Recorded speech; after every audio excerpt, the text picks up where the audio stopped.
Kolkata doctor case में आ गई DNA test की रिपोर्ट। तो वीडियो में बने रहें अंत तक, हम आपको बताएंगे कि असली मुजरिम कौन है। सीबीआई ने जांच के दौरान 100 लोगों के बयान दर्ज किए थे और 10 लोगों का पॉलीग्राफ चेक कराया गया।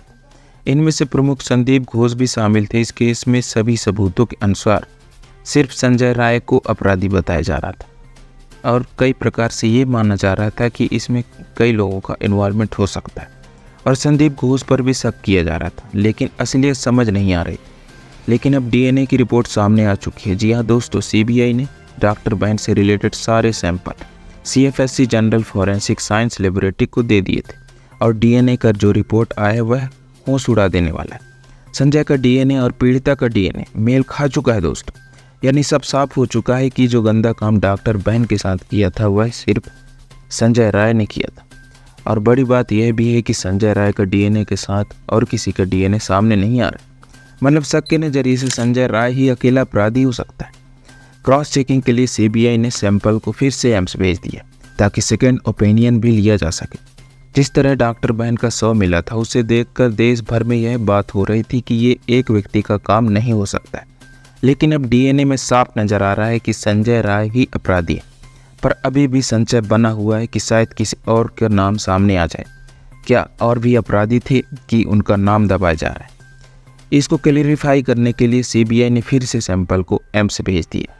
जांच के अनुसार सभी सबूत इस ओर इशारा कर रहे हैं कि संजय राय ही इस अपराध का अकेला दोषी है। डीएनए सबूतों के आधार पर सीबीआई ने कहा है कि अभी तक इस केस में कोई इन्वॉल्व नज़र नहीं आ रहा है। इससे पहले इस केस में कई लोगों की होने की आशंका जताई जा रही थी, पर डीएनए टेस्ट के आने के बाद सिर्फ संजय राय की होने की पुष्टि सामने आ रही। अब नज़र है सीबीआई के फाइनल रिपोर्ट चार्जशीट पर और कोर्ट के फैसले पर टिकी है। जिस तरह से निर्भया केस में आरोपी को फांसी की सज़ा सुनाई गई, क्या इस बार भी फांसी दी जाएगी या उम्र कैद तक बात रुक जाएगी? अब यह देखना है कि जो हमारे देश का कानून है अभी कितना कड़ा रुख तैयार करता है इस शख्स के खिलाफ, क्योंकि इस केस में जो सुनवाई होगी ये यह तय करेगी कि हमारे देश के अंदर कोई भी दरिंदा इसे उदाहरण के रूप में देख ले कि वह इस प्रकार का अपराध करेगा तो उसके साथ क्या होगा। भारत के बेटी के साथ जो ऐसा करेगा उसका हश्र क्या होगा। आज वह अस्पताल जहाँ लोग जान बचाने के लिए जा रहे हैं, वहाँ जब डॉक्टर ही सेफ नहीं है तो मरीजों का क्या होगा। इसलिए अस्पतालों में, सार्वजनिक जगहों में सुरक्षा के बंदोबस्त तुरंत करने की ज़रूरत है ताकि हमारी बहन बेटी बाहर निकलने में खुद को डरा महसूस ना करें और अपना काम निडर होकर करें। तब हमारा देश आगे बढ़ेगा और विश्व गुरु बनेगा। इस केस के बारे में आपका क्या ओपिनियन है, कमेंट कर जरूर बताएं।